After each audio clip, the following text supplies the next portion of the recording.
Bismillahirrahmanirrahim. Assalamualaikum warahmatullahi wabarakatuh. Alhamdulillahilladzi hadana li hadza wa ma kunna linahtadiya laula an hadana Allah. May yahdihillahu fala mudilla lahu wa may yudlil fala hadiya lahu. Asyhadu an la ilaha illallah wa asyhadu anna Muhammadan abduhu wa rasuluh al-mab'uts rahmatan lil alamin. Hadirin hadirat majelis jamaah subuh yang dirahmati dan dimuliakan oleh Allah Subhanahu wa taala. Kembali kita menghadirkan jasa dia kita, kalb kita untuk meraih limpahan rahmat dan kasih Allah di bulan suci Ramadan. Melanjutkan materi kita dari semalam terkait dengan bagaimana barakah itu, berkah itu bisa menjadikan wujud cita-cita kita untuk bahagia dunia dan akhirat. Terkait pula dengan materi di subuh hari ini, yaitu kesalehan sosial. Kita berangkat dari Al-Quran, karena Al-Quran adalah kalam Allah. Selama 22 tahun, 22 hari, 2 bulan, Al-Quran turun menjelaskan sampai kepada Rasulullah SAW. Salah satu surah yang mengingatkan kepada kita ketika Allah bersumpah menyampaikan kepada Rasulullah Muhammad, wal asri innal insana lafi khusr illa alladziina amanu wa amilus shalihat wa tawassaw bil haqq wa tawassaw bis sabr. Kenapa di dalam sumpahnya Allah mengatakan bahwa demi waktu? Karena waktu yang diberikan kepada kita adalah punya aturan dan syarat khusus dan tidak akan berulang waktu itu. Mungkin kita kalau lagi belajar bisa kita mengulang mata kuliah atau materi-materi yang tertinggal. Tetapi ibadah-ibadah rutinitas muamalah ataupun yang terkait dengan rutinitas kita hubungan kepada Allah adalah waktu itu terus berjalan, sehingga mengatakan demi waktu. Ketika Fir'aun mengatakan pada saat ia sudah diluluh lantahkan dengan air dan tidak mampu lagi, mengatakan beri saya kesempatan. Ketika bisa diminta, beri saya kesempatan untuk kembali, tapi tidak ada waktu. Sama dengan sholat subuh, zuhur, waktu, asar, maghrib, isya, semua punya range waktu. Ramadan adalah rutinitas, semua punya waktu. Oleh karenanya kenapa di ayat selanjutnya yang mengatakan sesungguhnya manusia benar-benar dalam keadaan merugi. Meruginya di sini bukan setengah rugi, tapi benar-benar merugi. Kenapa merugi? Karena memanage, mengatur waktu itulah yang perlu kita jaga. Pada hari ini, di waktu ini kita masih diberi kesempatan oleh Allah adalah waktu, maka di situ ada pintu taubat. Tidak ada lagi pintu kesalahan. Tetapi selagi ini masih kita sempat mengucapkan takbir Allahu Akbar dan sudah berniat untuk sholat subuh, maka di situ ada pintu taubat. Dan taubatnya itu diterima oleh Allah Subhanahu wa taala jika ia betul menggunakan waktu yang diberikan oleh Allah Subhanahu wa taala. Kegiatan muamalah kita, bagaimana semalam saya singgung bahwa jauh sebelumnya Allah sudah menjadikan manusia, menyampaikan kepada seluruh makhluk dan para malaikat bahwa manusia akan aku jadikan sebagai khalifah.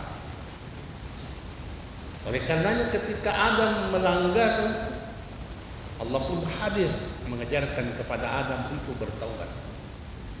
Fatalaqa Adamu min rabbihim kalimatin fataba alaihi. Padahal sudah melanggar, Adam sudah melanggar. Karena ketika Allah mengatakan wa qulna ya Adam uskun anta wa zawjukal jannah, hei Adam, kamu dan istrimu silahkan tinggal transit sementara, karena aku sudah menyampaikan kepada semua makhluk bahwa akan aku jadikan kau khalifah di muka bumi ini. Maka kau transit dulu, belajar untuk memanage dirimu, memanage keluargamu, bagaimana menikmati apa nikmat yang ada di dalam surga. Wa kula minha ragadan haitsu syi'tum. Andre yang kayak belogi. Sama ketika Allah, orang Bugis bilang nabinya ini, kedinci ini. Kalau manusia sudah mengkasih ini, tidak ada tolongnya ini. Upancaan lo pegawai dia to mengerana. Saya kasih mau dia to, sama ketika lo mengatakan inna atayna warman, saya sudah kasih kok.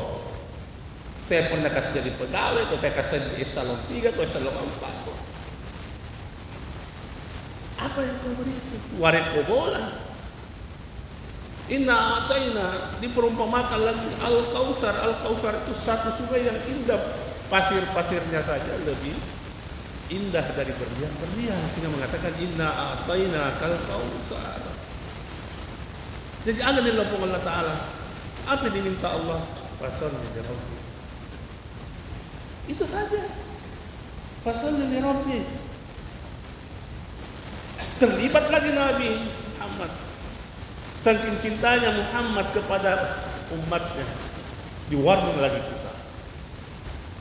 Umurnya umatku baina 15 wa 70. Umurnya umatku 60. Kalau lewat dari itu harus pensiun, karena sudah tidak efektif. Efektifnya apa? Untuk berdialog, mengurus semua kekhalifahan, tetapi harus kembali mengurus dirinya. Man arafa nafsa faqad arafa rabbah. Kembali urus galeta. Jadi beri warning. Bagaimana cara mengurus diri kita? Ramadan Karim. Ketika kita mengatakan nawaitu shauma ghadin an ada'i fardhi syahr Ramadan, kita sudah melibatkan diri kita untuk masuk di diklat Ramadan, masuk di tarbiyah Ramadan, masuk di madrasah Ramadan, apapun namanya. Intinya adalah memadrasahkan kalbu, jiwa kita supaya silulungan. Karena di Ramadan ini ditempah. Mulai terbit fajar, sebelum fajar kita sudah dibangunkan untuk sahur. Ini proses penerimaan materi. Materi apa yang kita terima pada sahur? Kemampuan memanage kalbu. Dulu bukan tadi sampai jam subuh. Karena banyak juga habis sholat sahur, tidur, bangun jam 7. Karena disunahkan diakhiri sahur itu. Jadi sahur bukan hanya manreandre minum, tapi untuk segera menyegarkan kembali pikiran-pikiran kita. Sama dengan menjelang buka puasa, ribut dah betul. Nafsu di situ bergejolak, jangan kita kalau mana nanti gejolak. Apa yang lewat mau nampil, cendol palu putu, basam apa semua mau semua. Sampai begitu masuk satu cendol dua cendol basam. Coba itu nafsu. Tapi kemampuan fisik kita tidak bisa. Jiwa kita, oleh karena saya katakan semalam bahwa musuh yang berat itu adalah bagaimana pada jengik itu nafsu kita. Tidak bisa dimatikan, tidak bisa dimusuhi, tapi harus di-maintenance. Di mana Pak? Di pakai. Sama dengan itu.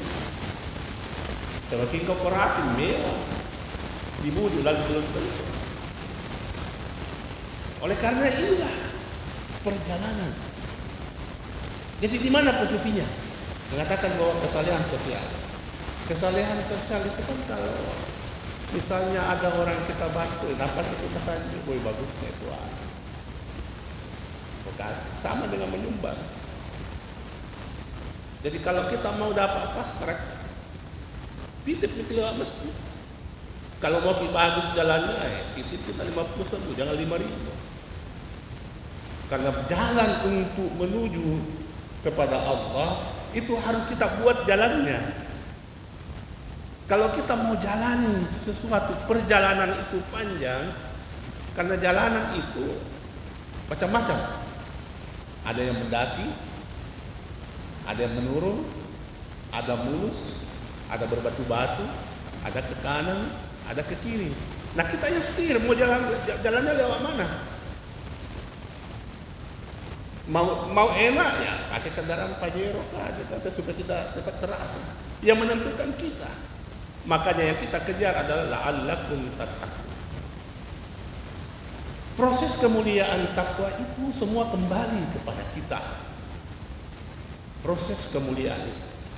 Sehingga Allah mengatakan ya Rabbullahu alladzina amanu minkum walladzina utul ilma darajat. Dengan ilmu juga diberikan jalan, tetapi di jalan menuju menempa ilmu juga, di situ juga ada syaitan, jiwa lagi. Di situ lagi membenarkan, wah itu salah, itu pahamnya, itu terganggu lagi kalau itu. Maka memang harus melibatkan. Semakin tinggi pengetahuan kita, semakin tinggi ego kita. Dan kapan kita mengatakan, contoh saya, berarti jalan yang salah. Tidak ada yang bisa mengatakan dirinya saya jadi contoh. Hanya Rasulullah Muhammad sallallahu alaihi wasallam karena yang diutus untuk makarimul akhlak. Tapi ini rupa tahu kita hanya sementara ditutupkan aib kita oleh Allah. Nah sampaikan ditutupi segala kesalahan-kesalahan kita. Jamaah yang dimuliakan oleh Allah Subhanahu wa taala, 15 Ramadan sudah kita lewati. Mari kita tingkatkan, dan di bulan Ramadan ini adalah meningkatkan apa yang kita tingkatkan selain daripada kesalehan sosial, kesalehan spiritual, bukan hanya kita ego pada diri kita, bukan mengatakan saya paling biarkan yang lain, tidak bisa. Kita beribadah juga harus melibatkan orang lain. Tidak bisa kita ego yang penting kita libat beribadah, orang lain terganggu, tidak bisa. Jangan sampai orang itu berdosa gara-gara kita. Karena banyak orang berdosa yang menyebabkan kita. Nah, inilah yang kita perlu. Apa yang kita lakukan? Perbanyaklah membaca Al-Quran, itu suatu metode. Perbanyaklah membaca Al-Quran, karena dengan membaca Al-Quran maka keberkahan insya Allah itu akan ada. Dan disitulah kita mulai sholat. Oleh karenanya fatwa para ulama-ulama Nur Al-Ghazali, mau perampok, biar pencuri, biar apa, yang penting sholat. Karena sesungguhnya kita tunggu berkah daripada sholat ini.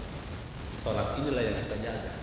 Karena yang membedakan konsekuensi sosial kemasyarakatan kita dengan agama-agama lain hanya sholat. Yang lain juga puasa, bersedekah, bermuamalah, kawin dan lain sebagainya. Tapi yang membedakan apa? Sholat. Jadi itu sholatlah yang menentukan. Sholat banyak lagi. Nah, terkadang pada saat cara memahami kontemplasi hukum sholat, nah di sini kita terkadang berbeda. Karena literatur bacaan kita terkadang berbeda-beda. Bacaan kuning, bacaan putih, bacaan hijau, kembali kepada kita. Apa yang kita lakukan? Prinsip untuk menjaga stabilitas keamanan kita di dalam hidup berbangsa dan bernegara, taat pada aturan di mana kita berada. Jadi kalau sholat subuh, ikuti waktu sholat subuh di mana kita berada.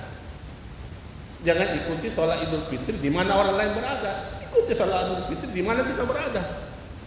Itu dalam memahami makna kesalehan sosial. Masa kita mau sholat subuh ikuti sholat subuhnya Saudi? Jam berapa sholat subuhnya Saudi? Duhur di sini, kan tidak mungkin. Jadi mari kita memanfaatkan bagaimana tubuh kita ini bisa selamat. Jangan menciptakan ego, emosional, action dalam beribadah. Hanya menginginkan popularitas. Kita kahit saya benar. Tidak demikian. Saya masih teringat di tahun 80-an. Diajar oleh Ustaz Jadi Abdurrahman Bodal. Sebelum saya ke Mesir, 91 saya ke Mesir. Agak apa yang diajarkan kepada saya? Saya di bawah nasan, mau gurui. Mau baca kita dulu, baca ya. Satu saat kamu akan ketemu. Tapi untuk kembali kepada hakikat dirimu, baca iya alaitu ikubah. Tidak ada pertanyaan. Artinya apa? Ilmu itu luas.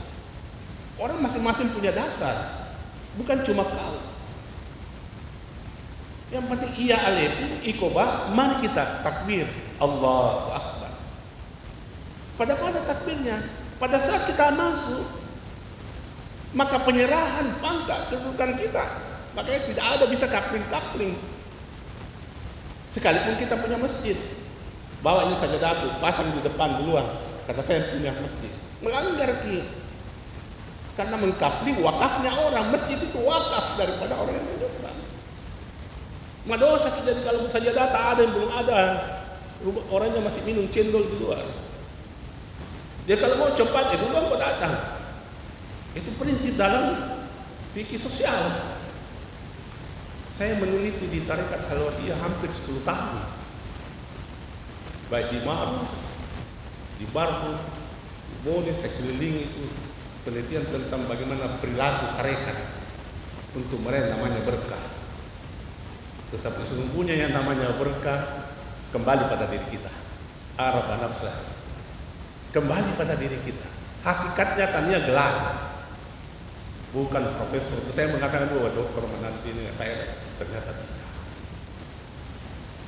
Soalnya ini profesor ternyata tidak. Bukan itu. Jadi orang soleh itu bahagia belum tentu. Bahagia itu soleh belum tentu. Karena bahagia itu kembali kepada kita. Ada orang bahagia dengan minum jus jeruk di pinggir jalan, bahagia sekali, nikmat. Paling pas 10.000 di satu gelas, nikmat sekali. Bahagia menikmati sama istri. Ada orang dilayani tapi tidak bahagia karena pikirannya di mana, ya di mana. Itulah hakikat makna. Sehingga kenapa niat itu perlu dipertegas kembali. Jangan kabarnya karena tahu Tuhan.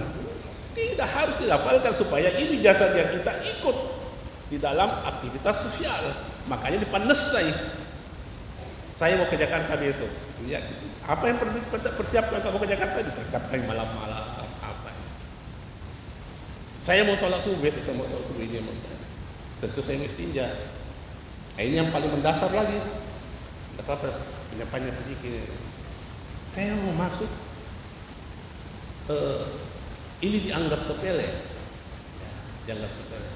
Kita berangkat kenapa Nabi memiliki gambaran yang begitu tertata, mulai dari dibedah, dicucikan, dibersihkan, apa dan segala macamnya. Ini gambaran. Dan metodologi itu dalam bahasa fikih, usulul fikih. Dalam bahasa sufi, tarekat. Itu metode. Bahasa fikihnya itu usulul fikih. Fikih itu produknya. Jadi produk itu ibaratnya pisang goreng, fikih cara membuat pisang goreng.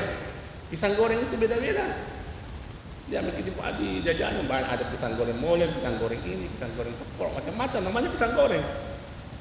Yang membedakan apa? Cara membuatnya. Itulah usulul fikih. Dalam ilmu sufi, metodologi. Apa itu metodologi? Cara mengenal Allah bertarekat. Jalan. Ya, inilah kontemplasi kita dari dalam bermuamalah sehingga ibadah sosial kita bisa diterima. Bisa diterima oleh di tengah-tengah masyarakat, bukan meresahkan masyarakat. Contoh, kenapa posisi pembersihan tahara itu paling utama? Nah, itu fondasi. Kenapa di dalam beribadah fikih yang paling utama? Karena itu butuh dalil, hukum jelas. Tetapi tidak harus meninggalkan tasawuf. Tasawuf itu bagaimana mengenalinya? Makanya dalam rukun fikih hanya 13. Tidak mengajarkan bagaimana khusyuk. Dalam fikih itu dakhirnya jelas. Tetapi untuk khusyuk harus ada metodologinya lagi, butuh guru. Sehingga dalam ilmu tasawuf dikenal dengan mursyid, harus ada bimbingan. Oleh karena belajar tentang kegiatan perilaku yang bisa mengakibatkan orang terganggu, jangan diberlakukan umum. Cari tempat yang untuk belajar. Karena nafsu jiwa itu terkadang kita melewati, itu terkadang terbawa emosi. Emosinya yang sudah ini sehingga gerakan-gerakan itulah yang terkadang orang menilai perilaku bidah, salah ya. Wajar kalau orang mengatakan demikian, maka sampai bila la ilaha illallah sampai menari-nari. Padahal bukan dia, tapi menikmati alunan-alunan zikir itulah sehingga terbawa emosi jiwanya. Dan itu menurut orang sufi biasa-biasa saja, tetapi lakukan di tempat yang tertutup. Yang yang dimuliakan oleh Allah Subhanahu wa taala. Jadi yang dikatakan interaksi sosial berhubungan antara satu dengan yang lain itu harus saling mengerti dan memahami, bukan memaksakan. Kita beribadah bukan untuk diri kita sendiri saja. Bukan saya tidak sepakat dengan orang yang meninggalkan keluarga. Emosional dingin, mau beribadah, rutinitas, tapi terlantarkan istrinya lahir batin tinggalkan, kan tidak demikian Islam. Islam menginginkan kedamaian, kafah, rahmah. Sama dengan pengurus masjid. Kesalehan sosial pengurus masjid itu memfasilitasi kita untuk beribadah nyaman. Bagaimana kira-kira kalau tidak ada pengurus masjid? Elok-elok yang mau kamat langsung berdiri, tidak ada. Tapi ada lagi pengurus masjid biasa. Kacau ini. Karena memaksakan kehendak. Belum lagi cerita kiri kanan, apalagi menjalan pembagian zakat fitrah, muncul lagi konflik sosial. Itu pengurus mesti berapa di zakat fitrah, kena bagi-bagi begini. Berarti bahkan katakan semalam ibadah itu melibatkan hati. Kalau mana mencucunyi maka iblis bersarang di kalbumu. Oleh karenanya doakan, kita saling mendoakan. Jamaah yang dimuliakan oleh Allah Subhanahu wa taala. Sehingga kenapa pada hari Jumat itu disampaikan dalam kitab, ya, beberapa kitab menyampaikan bahwa di hari Jumat itu malaikat pun berlomba-lomba minta turun ke bumi ini untuk menjadi petugas. Seandainya bisa menjadi petugas membersihkan debu-debu ya.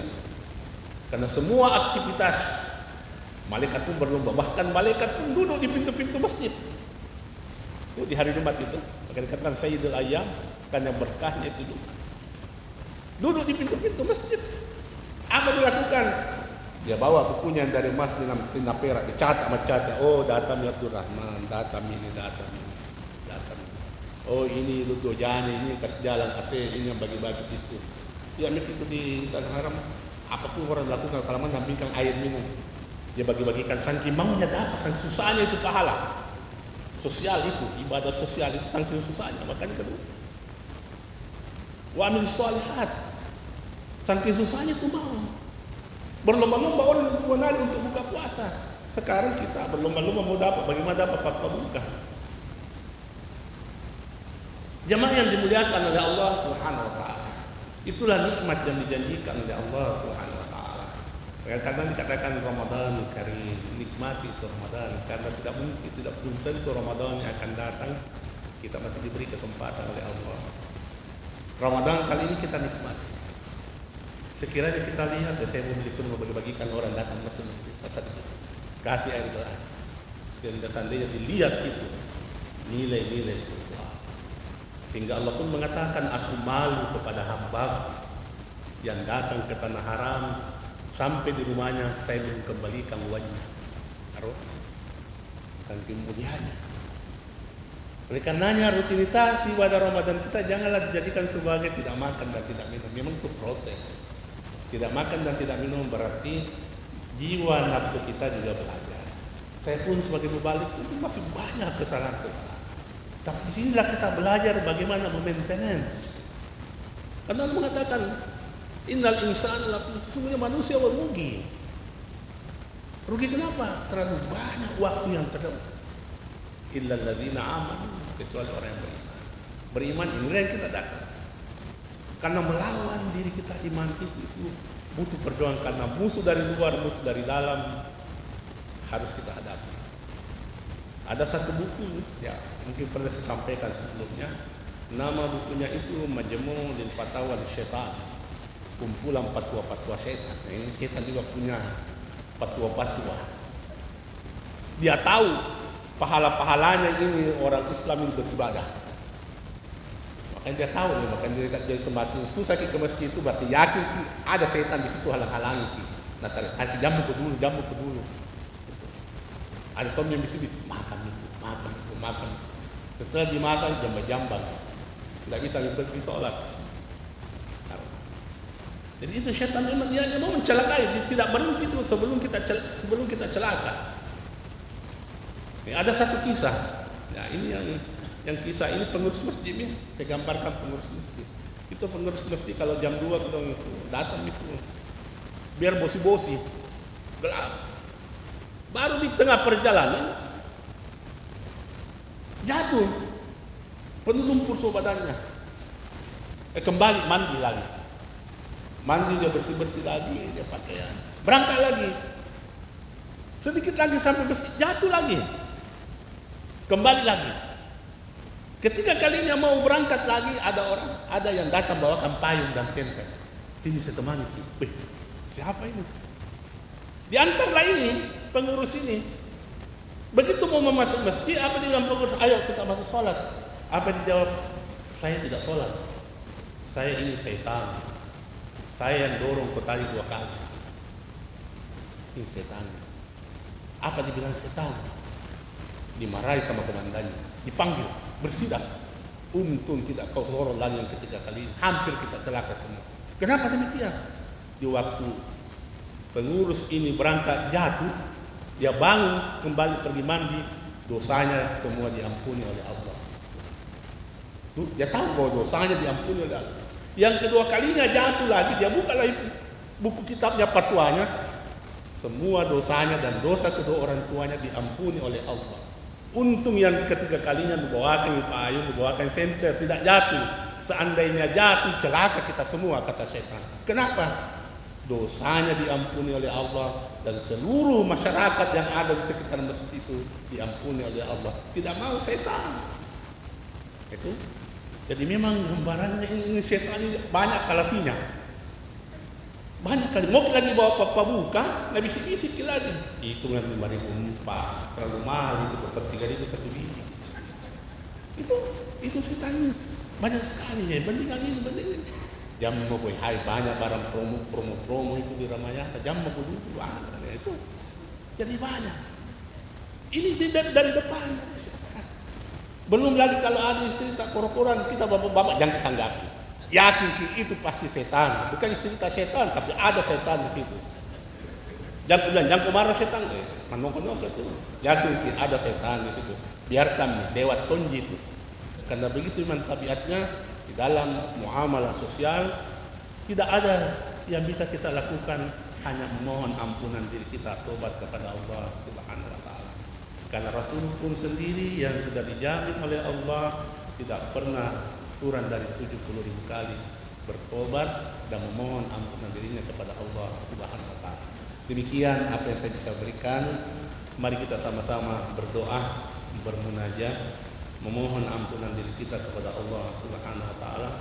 Semoga semua saudara-saudara kita sekiranya ada yang sakit diangkat penyakitnya dari Allah Subhanahu wa taala. Sekiranya ada yang susah dikeluarkan kesusahannya dari Allah Subhanahu wa taala. Amin amin amin amin. Bismillahirrahmanirrahim. Allahumma shalli wa sallim ala sayyidina Muhammad. Allahumma inna nas'aluka ridhaka wal jannah.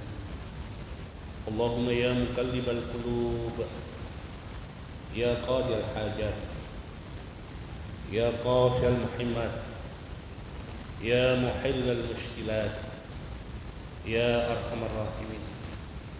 Allahumma ya Allah, dengan berkah Ramadan ya Allah, dengan berkah jamaah salat subuh kami ya Allah, dengan berkah surat Al-Fatihah, sekiranya di dalam masjid ini ya Allah ada yang lagi ada sakit, ada yang ada penyakitnya, apakah penyakitnya dari syaitan ataupun dari manusia yang jahat ataupun dari dalam dirinya sendiri, dengan berkah surat Al-Fatihah angkatlah penyakit itu ya Allah, keluarkanlah penyakit itu ya Allah. Sekiranya ada yang lagi susah, ada yang lagi bermasalah, keluarkanlah dari kesusahan itu ya Allah.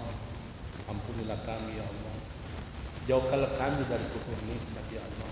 bahagiakanlah keluarga kami ya Allah. Jadikanlah keluarga kami mawaddah warahmah ya Allah.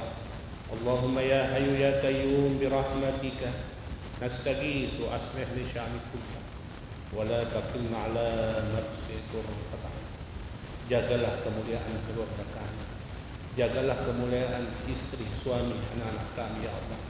Satukanlah persaudaraan kami, khususnya kepada semua pengurus masjid yang hadir pada malam ini ya Allah dan sekelilingnya. Allahumma rabbana ighfir lana wa liwalidina warhamhum kama rabbawna shighara. Allahumma rabbana atina fid dunya hasanah wa fil akhirati hasanah wa qina adzaban nar.